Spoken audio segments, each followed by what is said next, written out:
Halo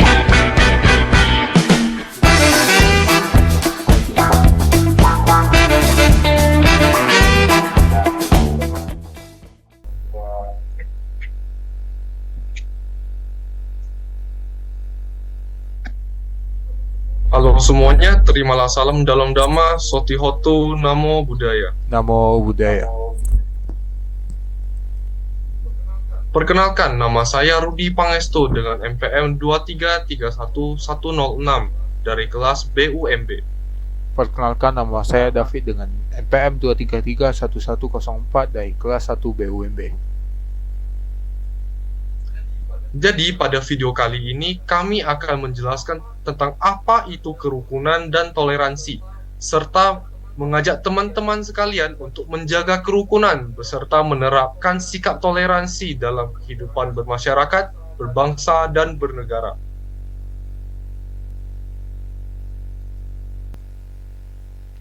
Oke, kerukunan hidup antar umat beragama merupakan salah satu ajaran yang bersumber dari Tuhan Yang Maha Esa. Ketidakakuran antar umat beragama dapat menghasilkan berbagai ketidakharmonisan di kehidupan berbangsa, bernegara, dan bermasyarakat. Untuk itu, diperlukan orang-orang yang dapat menunjukkan diri sebagai manusia yang beriman serta berwawasan terbuka, toleran, dan mampu menghormati umat beragama lainnya. Sikap tersebut merupakan salah satu peran untuk menjalin hubungan baik antar umat beragama di masyarakat. Nah, kemudian mengapa sih kita harus rukun? Kita harus rukun itu agar dapat menghindari pelanggaran HAM, jauh dari konflik, dapat hidup dengan damai, dapat hidup di lingkungan yang aman dan nyaman. Kemudian, apa saja sih contoh dari kerukunan itu? Contoh dari kerukunan itu ada banyak ya. Nah, salah satunya adalah ikut serta bergotong royong, saling bertegur sapa, dan tidak mencela orang lain. Ada juga nih, menjenguk tetangga yang sakit. Itu juga merupakan salah satu contoh kerukunan ya. Kemudian, materi toleransi akan dijelaskan oleh teman kita, Rudi Pangestu. Mau dipersilakan. Mengenai penjelasan materi toleransi akan dijelaskan oleh saya. Secara luas, toleransi adalah suatu perilaku atau sikap manusia yang tidak menyimpang dari hukum berlaku di suatu negara, di mana seseorang menghormati atau menghargai setiap tindakan yang dilakukan orang lain selama masih dalam batasan tertentu. Nah, jadi sikap toleransi dan kerukunan ini merupakan hal yang saling bergantungan, di mana dengan adanya sikap toleransi ini, kita dapat menciptakan masyarakat yang rukun dan kehidupan yang damai. Next. Mungkin teman-teman sekalian bertanya, mengapa kita harus menerapkan sikap toleransi ini? Nah, seperti yang kita ketahui, Indonesia terdiri atas berbagai macam suku, agama, ras, dan golongan. Perbedaan ini bukanlah hal yang harus dipertentangkan, melainkan sesuatu yang harus kita terima dan dijadikan sebagai bagian dari kehidupan kita. Jadi dengan adanya sikap toleransi ini, maka kita akan mendatangkan manfaat seperti meminimalisirkan konflik, meningkatkan persatuan dan kesatuan, meningkatkan nasionalisme, menyatukan perbedaan, dan mengurangi tindakan diskriminasi. Next. Setelah mengetahui pentingnya toleransi itu, berikut akan saya jelaskan tentang bagaimana cara menerapkannya. Nah, sebenarnya cara menerapkan toleransi ini ada sangat banyak, tetapi sikap-sikap ini dapat kita terapkan seperti contoh, menerima perbedaan pandangan, tidak mengganggu ibadah orang lain, menerima pendapat, dan menghargai keberagaman budaya, ras, antar golongan, dan lain-lainnya. Next. Nah, teman-teman sekalian tahu tidak, kapan kita harus menerapkan sikap toleransi ini? Apakah hanya saat perbedaan pendapat saja? Atau pada saat perbedaan keyakinan saja? Atau pada saat perbedaan ideologi? Tentu saja tidak. Sikap toleransi ini harus kita terapkan di mana saja, kapan saja, dan kepada siapa saja. Karena dalam ajaran agama Buddha, kita diajarkan untuk menghormati semua makhluk dan tidak melakukan perbuatan yang mencela. Next. Kemudian bagaimana cara pandang agama Buddha mengenai kerukunan dan toleransi ini?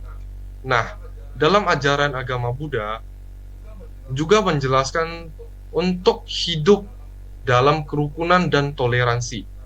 Karena salah satu prinsip ajaran Buddha adalah memancarkan cinta kasih kepada semua makhluk hidup dan menghargai makhluk itu juga. Bahkan kata yang sering diucapkan umat beragama Buddha seperti Sabe Satta Bhavantu Sukhitata juga mencerminkan toleransi dengan mendoakan semoga semua makhluk hidup berbahagia tanpa dibatasi oleh suku, ras, agama, golongan, tanpa terkecuali. Next. Contoh lain dari agama Buddha dalam kerukunan dan toleransi ini adalah dalam prasasti Asoka yang saya kutip dan berbunyi, janganlah kita menghormati agama kita sendiri dan mencela agama orang lain tanpa suatu dasar yang kuat. Sebaliknya, agama orang lain pun hendaknya kita hormati atas dasar-dasar tertentu. Nah, dalam prasasti ini, kita dianjurkan untuk tidak mencela orang lain semata-mata untuk membenarkan agama kita. Sikap terlalu fanatis ini terhadap agama kita sendiri, sampai kita berani untuk mencela agama lain adalah salah satu bentuk dari kemelekatan atau upadana dalam bahasa Palinya. Nah, kemelekatan itulah yang dapat menimbulkan duka atau penderitaan. Hal ini tentunya sangat bertentangan dalam ajaran agama Buddha. Oleh karena itu, janganlah kita merendahkan agama orang lain, janganlah kita menghina agama orang lain semata-mata untuk membenarkan agama kita. Semua agama pasti mengajarkan tentang kebaikan. Ingatlah, kebencian itu tidak akan ada habisnya jika kita dibalas dengan kebencian. Sebaliknya, kebencian akan habis jika kita balas dengan cinta kasih. Oke, next. Ini ada 6 cara mencapai kerukunan. Pertama itu adalah memiliki perbuatan berdasarkan cinta kasih di depan maupun di belakang orang lain. Nah, kedua itu adalah memiliki ucapan berdasarkan cinta kasih di depan maupun di belakang orang lain. Memiliki pikiran berdasarkan cinta kasih di depan dan maupun di belakang orang lain. Dan juga kita harus mau berbagi miliknya dengan orang lain, melaksanakan kemoralan yang sama sewaktu ia sendirian maupun di depan umum. Dan yang terakhir nih, memiliki pandangan yang benar dikala sendirian maupun bersama. Nah, kita sudah di akhir video nih. Kesimpulannya akan dijelaskan oleh teman kita, Rudy Pangestu.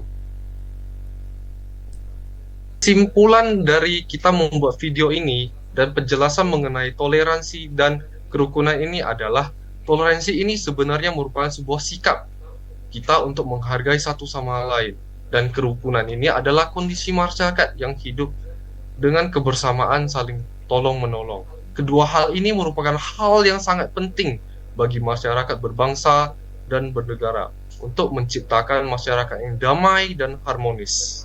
Terima kasih. Marilah kita bersama-sama membangun masyarakat yang harmonis dan dengan menerapkan sikap toleransi dan menjaga kerukunan. Nah, sekian dari presentasi kami ya teman-teman. Terima kasih.